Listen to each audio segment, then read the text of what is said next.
Greetings and welcome to our informative video on small blind 3 betting ranges in poker, specifically focusing on no limit hold'em. In this video, we will delve into the concept of out of position 3 betting and its significance in the game. In this video, we will delve into 3 main aspects of 3 betting from the small blind.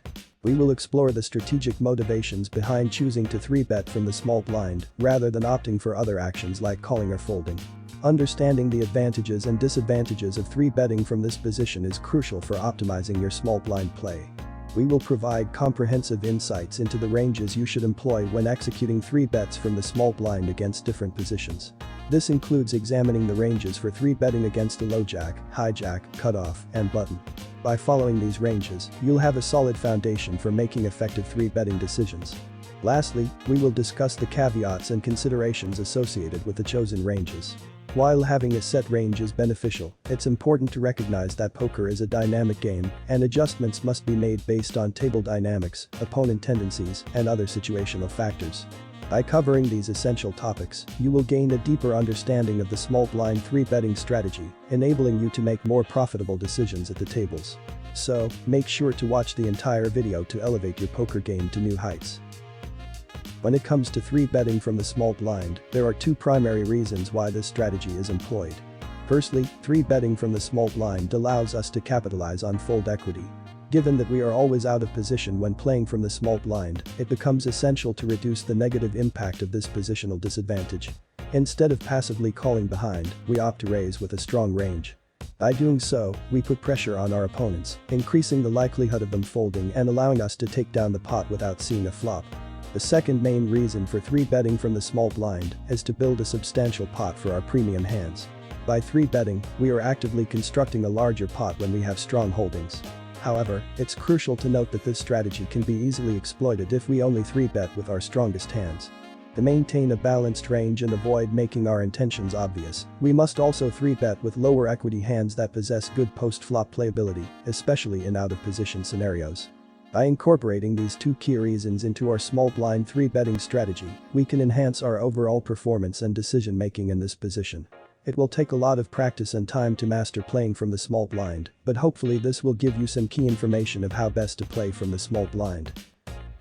In this segment, we will focus on the range of hands we should 3 bet from the small blind when facing a low jack raise.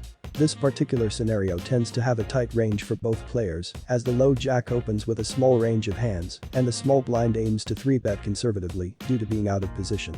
In this range, we aim to 3 bet approximately 4.8% of hands at full frequency. This includes premium hands such as jacks or better and ace-king. Additionally, we include the highest suited aces and kings. We want to 3 bet at a mixed frequency. This range includes hands like ace-queen offsuit around 80% of the time, 10s around 70% of the time, and small pocket pairs and suited connectors around 20% of the time. Small suited aces are 3 bet around 70% of the time.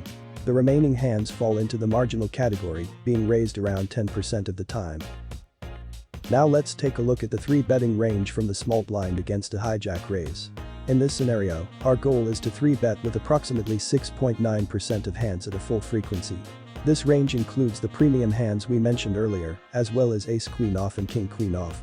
For hands that we want to 3 bet at a mixed frequency, we target a range of 6.6%. This range consists of hands like ace-jack and king-jack offsuit, which are 3 bet around 40% of the time. 10 should be 3 bet half of the time, along with low suited aces. Small pocket pairs and suited connectors are 3 bet at a lower frequency, approximately 15% of the time, along with hands like a7 suited and king7 suited. King10 suited should be included in this range around 65% of the time. Overall, when facing a hijack open and being in the small blind, our 3 betting range should comprise approximately 9.1% of hands. This range aims to strike a balance between value hands and hands with decent playability post-flop. Now let's examine the 3 betting range from the small blind against an open from the cutoff. In this particular situation, our aim is to 3 bet with approximately 8.6% of hands at a full frequency. This range includes the premium hands mentioned earlier, as well as 10s, ace-10, king-10, and queen-10 suited. Additionally, ace-jack suited is 3 bet 100% of the time. For hands that we want to 3 bet at a mixed frequency, our target range is 5.4%. This range comprises low-suited aces, which are 3-bet around 80% of the time, with the exception of ace-2 and ace-6 suited, which are 3-bet 15% of the time. Nines are 3-bet approximately 35% of the time. Pocket eights and below are 3-bet around 10% of the time. King 9 and King 6 suited are also 3-bet around 10% of the time. Overall, when facing a cutoff open and occupying the small blind position, our 3-betting range should consist of approximately 11.5% of hands. This range provides a mix of value hands and hands with favorable playability post-flop. The final range we are looking at is the 3-betting range versus a button open. In this scenario, we are looking to 3-bet 12.8% of hands at a full frequency. As we can see, this range has gotten much wider as the button will be opening a lot of hands. This wider range means we can 3-bet a lot of hands 100% of the time. Some of these hands include, as before, all the premiums along with some middling ace-suited combinations. 8+ is now 3-bet all the time, along with some lower equity hands like King Jack off, Jack 10, Queen 10 and King 9 suited. Approximately 5.4% of hands are 3-bet at mixed frequency. These hands help create some balance in the range. The low-suited aces are 3-bet around 70% of the time, along with the Queen, Jack and 10-9 suited. The low pocket pairs and 6-5 suited are 3-bet around 25% of the time, along with King 8 and King 6 suited. Against a button open, we are looking to 3-bet a total of 15.3% of hands. The quick overview of the ranges we have just seen reveals an important trend. The later the position from which the open comes, the wider our 3-betting range becomes. This is because as the opener's position becomes later, their range tends to widen, giving us more opportunities to 3-bet for value and apply pressure. It's worth noting that in all the discussed scenarios, we do not opt to call any hands from the small blind. This decision is driven by the fact that we are already at a positional disadvantage being in the small blind. Therefore, our primary objective is to maximize pre-flop fold equity by 3-betting with strong hands. It also decreases the likelihood that the big blind will cold call and force us to play multi-way out of position, the least profitable scenario in poker. By adopting this approach and adjusting our ranges based on the position of the opener, we can effectively exploit the weaknesses of our opponents and optimize our profitability in different situations. It's crucial to keep in mind some important caveats regarding the ranges we've discussed. Firstly, these ranges are specifically designed for a typical 6-max online poker session.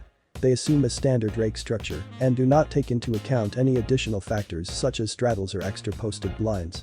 Secondly, the ranges are based on 100 big blind effective stacks. It's essential to adjust our range according to the stack depth. When playing with deeper stacks, we can include more hands that have the potential to make the nuts. Conversely, with shallower stacks, we should focus more on playing strong top pair making hands. It's important to note that the ranges we've discussed are game theory optimal ranges. These ranges aim to achieve an equilibrium and are not specifically tailored for exploitative play. However, in real-world games, it's essential to adapt and exploit opponents' tendencies. If a player is calling too many 3-bets, we may want to avoid 3-betting dominated aces and lower-suited connectors, as they can often put us in tough spots post-flop. On the other hand, if a player is folding too frequently, we can increase our 3-bet frequency to take advantage of their propensity to fold. Additionally, we should consider an opponent's post-flop ability. Against skilled and competent players, it may be wise to 3-bet with a tighter range, aiming to reduce post-flop decisions and potential difficulties. Conversely, against opponents who fold excessively, we can increase our 3-bet frequency to exploit their tendency to fold too often. Understanding these caveats and being able to adapt our ranges to exploit specific opponents' tendencies is a crucial skill in poker. Keep these considerations in mind as you apply the range concepts we've discussed, and stay tuned for future videos where we delve into exploiting opponents and making adjustments based on their playing style. Let's now recap the key takeaways from what we have covered in this video. Firstly, we emphasize the importance of 3-betting from the small blind to achieve two primary objectives: reducing the likelihood of multi-way pots and mitigating the inherent disadvantage of playing out of position. Next, we examined each specific 3-betting range from the small blind, highlighting an interesting trend. As the position of the opener becomes later, our 3-betting range widens accordingly. This strategic adjustment allows us to exploit the wider ranges of late position openers. Lastly, we delved into the caveats associated with the information presented in this video. It's crucial to recognize that the discussed 3-betting ranges are designed for a typical 6-max online poker session, assuming standard rake and 100 BB deep stacks. However, adjustments may be necessary in different game structures, stack depths, and when employing exploitative strategies. Thank you for watching this video. We hope that the information provided has given you a better understanding of the specific ranges we aim to 3-bet from the small blind when playing out of position. By implementing these ranges and adjusting them based on the dynamics of the game, you'll be better equipped to make profitable decisions and navigate the challenges of being in the small blind. Remember, practice is key to mastery, so take the knowledge you've gained and apply it in your own poker sessions. Continuously refine your skills and strategies to improve your overall game. If you found this video helpful, don't forget to like and subscribe to our channel for more poker content. Stay tuned for future videos where we explore other important concepts and strategies to enhance your poker skills, and let's practice poker.